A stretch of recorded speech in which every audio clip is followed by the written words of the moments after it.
Himachal cabinet ने लिया फैसला, 14 सितंबर तक बंद रहेंगे स्कूल, ऑनलाइन होंगी परीक्षाएं। साथ ही जयराम सरकार ने खोला नौकरी का पिटारा, भरे जाएंगे विभिन्न पद।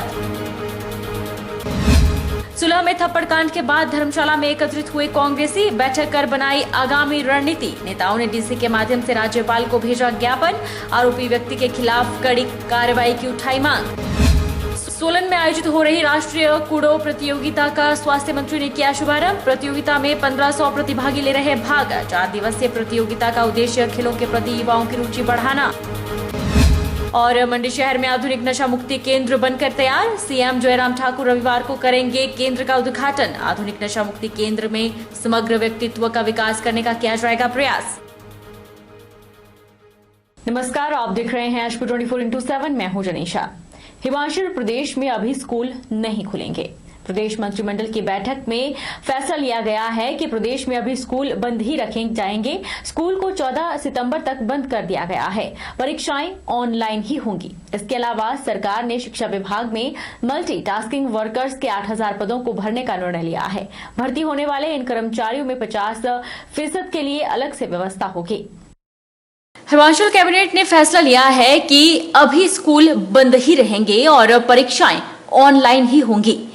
सचिवालय में आयोजित प्रदेश मंत्रिमंडल की बैठक में सरकार ने शिक्षा विभाग से जुड़े कई विषयों को मंजूरी प्रदान की है।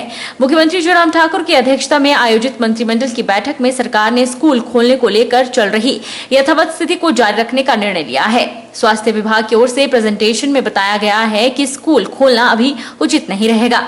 जो स्थिति चल रही है उसे यथावत रखा जाए, यानी अभी स्कूल नहीं खुलेंगे। कैबिनेट ने राज्य में कोविड की स्थिति की भी समीक्षा की और वर्तमान प्रतिबंधों को जारी रखने का निर्णय लिया। मंत्रिमंडल ने क्षेत्र के लोगों की सुविधा के लिए मंडी जिले के कोटली में उपमंडल बनाने को भी मंजूरी दी। इन औषधालयों के प्रबंधन के लिए चंबा जिला के ग्राम पंचायत बट के ग्राम आधार में नए पशु औषधालय खोलने और पदों के सृजन और पदों को भरने का निर्णय भी लिया गया। धर्मशाला में जिला कांगड़ा के सभी नेता एकत्रित हुए। मुद्दा था पूर्व विधायक जगजीवन पाल के साथ हुई मारपीट का विरोध करना और आरोपियों के खिलाफ कार्रवाई करवाने की मांग उठाना, जिसके लिए धर्मशाला होटल कुणाल में मामले पर चर्चा की गई और आगामी रणनीति बनाई गई। साथ ही सभी नेताओं ने डीसी के माध्यम से राज्यपाल को ज्ञापन भी प्रेषित किया। धर्मशाला में जिला कांगड़ा के सभी कांग्रेसी नेता एकत्रित हुए। बैठक वरिष्ठ नेत्री विप्लव ठाकुर की अध्यक्षता में हुई। नेत्री ने आरोप लगाते हुए कहा कि हिमाचल प्रदेश में यह घटना पहली बार हुई है और कांग्रेस इसकी कड़ी निंदा करती है। साथ ही आरोपी व्यक्ति जिसने जगजीवन पाल के साथ मारपीट की, उसके खिलाफ कड़ी कार्रवाई की मांग करती है ताकि किसी अन्य नेता के साथ इस तरह की घटना दोबारा न हो सके। मामले पर पूर्व CPS जगजीवन पाल ने कहा कि वे शांतिपूर्ण तरीके से विरोध कर रहे थे। गांव के प्रधान, उप प्रधान और महिला मंडल सबके आग्रह पर वे वहां गए थे और शांतिपूर्वक अपनी आवाज उठा रहे थे। उन्होंने आरोप लगाया कि भाजपा के गुंडे वहां हॉकी लेकर भी घूम रहे थे। ये सोच समझकर किया गया हमला है और उनकी जान लेने की कोशिश की गई है, लेकिन शिकायत करने के बाद भी पुलिस ने कोई कार्रवाई नहीं की। पता नहीं बाहर से बुलाए हुए थे स्पीकर साहब ने या लोकल थे, हम कह नहीं सकते। और उन्होंने गुंडागर्दी शुरू कर दी, पिटाई शुरू कर दी। जगजीवन राम जी का पकड़ के उनको वहाँ से और उनको जख्मी करने की कोशिश की और पीछे से उनके सिर पे अटैक किया, जिससे कि वो गिर रहे थे, लेकिन किसी ने उनको पकड़ लिया। और ऐसी गुंडागर्दी जो आज प्रदेश में हो रही है, जब कभी हमारे प्रदेश में नहीं हुई थी। एक शांति प्रिय है, एक उदाहरण इसके लिए दिया जाता था, उसके खिलाफ हम आज सारे यहाँ आए हैं और डीसी के थ्रू गवर्नर को मेमोरेंडम दिया कि उसके ऊपर एक्शन होना चाहिए, उन लोगों को पकड़ा जाना चाहिए। ये मैं सोच रहा था कि शायद विधानसभा के अध्यक्ष जो हैं ये बड़े सम्मानित पद पे बैठे हुए हैं, विधानिक पद पे बैठे हुए हैं, ये हमारे पास आएंगे, बातचीत करेंगे, लेकिन वो आए नहीं हमारे पास। वो दूसरे रास्ते से निकल के चले गए और उनके जो गुंडा टाइप लोग थे वो हॉकियाँ लेके भी वहाँ घूम रहे थे, हॉकी हाथ में लेकर के भी घूम रहे थे।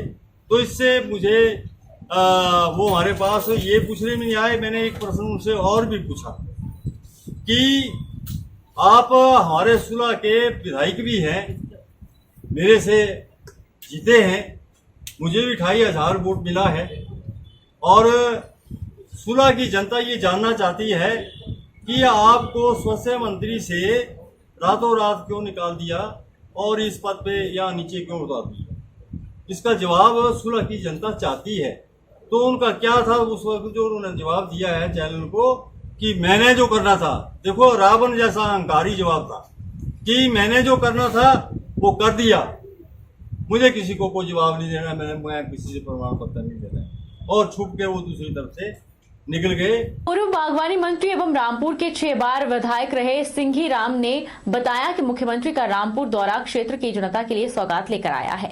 जिस तरह से दरियादिली दिखाते हुए घोषणाएं और शिलान्यास किए, उससे स्पष्ट है कि वह ग्रामीण गरीबों के दुख दर्द को समझते हैं और विकास को आखिरी व्यक्ति तक ले जाना चाहते हैं। पूर्व बागवानी मंत्री एवं रामपुर के 6 बार रह चुके विधायक सिंघी राम ने रामपुर में पत्रकार वार्ता के दौरान बताया कि वह 6 बार रामपुर से विधायक रहे हैं और बागवानी मंत्री भी रहे, लेकिन पहली बार क्षेत्र के लिए इतनी बड़ी घोषणाएं हुई हैं। यह सब जयराम ठाकुर की दूरगामी सोच और विकास के प्रति वचनबद्धता को दर्शाता है। उन्होंने बताया कि 81 करोड़ की घोषणाएं रामपुर के लिए बहुत बड़ी बात है। हालांकि विकास कभी रुकता है और न ही कभी आवश्यकता घटती है।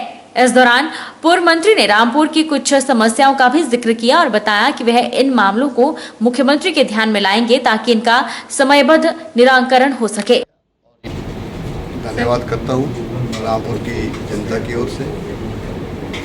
कल जो उनका यहाँ दौरा रहा, सफल दौरा रहा और उन्होंने यहाँ लगभग 81 करोड़ की सौगात यहाँ पर रामपुर की जनता को दी। मैं उनका तहे दिल से धन्यवाद करता हूँ और विकास की गति तेज लाने के लिए उन्होंने यहाँ दिशा निर्देश दिए हैं, उनका भी मैं बहुत धन्यवाद करता हूँ। मैं माननीय मुख्यमंत्री जी के ध्यान में इस बात को भी लाना चाहूँगा कि यहाँ जो और कोई ज्वलंत समस्याएं हैं, यहाँ हॉस्पिटल की कुछ समस्याएं भी आई है, उनको भी मैं उनके ध्यान में लाऊंगा और स्वास्थ्य मंत्री जी के ध्यान में भी लाऊंगा। हॉस्पिटल की जो कोई अव्यवस्था का जो विषय मेरे ध्यान में आया है, इसके ऊपर भी हम पूरा ध्यान देंगे। माननीय मुख्यमंत्री जी ने भी इस विषय पर चिंता जताई है कि बागवानों को इस साल उचित मूल्य प्राप्त नहीं हो रहा है और उनका जो प्रोड्यूस है और उनको सही दाम से उनकी जो उस फसल का जो है सही दाम नहीं मिल पा रहा है, एक बिग कंसर्न है। प्रदेश कांग्रेस प्रवक्ता सुदर्शन शर्मा ने कहा है कि सुलह विधानसभा क्षेत्र के पूर्व विधायक जगजीवन पाल के साथ धरना प्रदर्शन के दौरान पुलिस की मौजूदगी में की गई धक्का मुक्की की घटना से संपूर्ण हिमाचल स्तब्ध है, क्योंकि जनता के प्रतिनिधि के साथ दुर्व्यवहार दुर्भाग्यपूर्ण है, जिसकी कांग्रेस पार्टी निंदा करती है। प्रदेश कांग्रेस प्रवक्ता सुदर्शन शर्मा ने कहा कि चुनावी आहट को देखते ही भाजपा के नेता अपने चिर परिचित अंदाज में कांगड़ा जिला की कांट करके नए जिलों का जिन लेकर जनता के सामने आ जाते हैं, लेकिन निरंतर 20 वर्षों से नूरपुर जिला, पालमपुर और देहरा जिला का जिन करिश्माई अंदाज में बाहर आ जाता है। इस मर्तबा प्रदेश के मुख्यमंत्री ने नए जिलों के गठन के बारे में स्पष्टीकरण देकर फिलहाल फैसला टाल दिया है। सुदर्शन शर्मा ने कहा कि नूरपुर को जिला के बजाय अगर नए नए उद्योगों से नवाजा जाता तो नूरपुर का शिक्षित बेरोजगार रोजगार के लिए मात्र 5,000 10,000 प्रति माह कमाने के लिए बद्दी, चंडीगढ़, लुधियाना, दिल्ली न भटकते। लेकिन नूरपुर का दुर्भाग्य है कि 4 वर्ष होने को है, लेकिन कोई भी पुख्ता उद्योग नूरपुर क्षेत्र में स्थापित नहीं हो पाया है, जिस कारण बेरोजगार अपने आप को ठगा सा महसूस कर रहा है। उन्होंने कहा कि हिमाचल का प्रत्येक वर्ग भाजपा की कार्यशैली से खफा है, जिसका खामियाजा प्रदेश में होने वाले उपचुनावों में आम चुनावों में भुगतना पड़ेगा। प्रदेश के जब भी चुनाव आते हैं और अब जो उपचुनाव आ रहे हैं, जिनकी आहट सुनाई दे रही है, उसको मद्देनजर रखते हुए हमारे जितने भी कुछ नेता लोग हैं, वो एक नूरपुर का जिला और पालमपुर का जिला ये जिन बाहर निकाल देते हैं, जिसके कारण लोगों को प्रलोभन दिया जाता है। मैं इस नूरपुर के ज़िले की बात जब चलती है तो हम इसके विरोध में नहीं हैं, लेकिन हम चाहते हैं कि नूरपुर की जो प्रगति रुकी हुई है उसको मद्देनज़र रखते हुए यहाँ शिक्षा के संस्थान खोलिए, जो कि उनकी गति बिल्कुल बंद है। यहाँ पर मेडिकल कॉलेज लाइए, यहाँ पर उद्योग लाइए।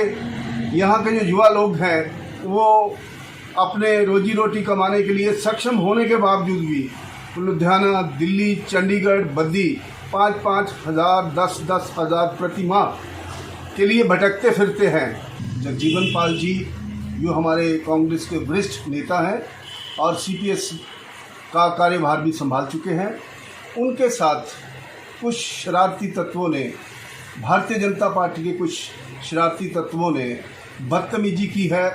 मैं आग्रह करूंगा माननीय मुख्यमंत्री जी से कि इसको बिहार न बनाइए। कृपया, ये शांतिप्रिय राज्य जो है ये अपने आप में एक पहचान है। जिसने भी ये कृत्य किया है, बहुत बुरा कार्य किया है, उसको कड़ी से कड़ी सजा मिलनी चाहिए। रुकेंगे एक छोटे से ब्रेक के लिए।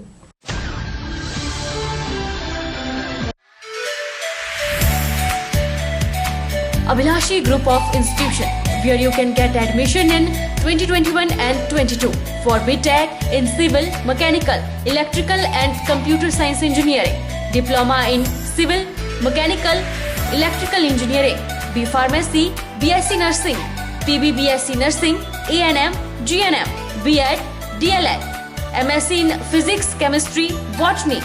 For detailed inquiry, please contact Abhilashi Group of Institution, near Chowk, Tehsil Bal, District Mandi, Himachal Pradesh.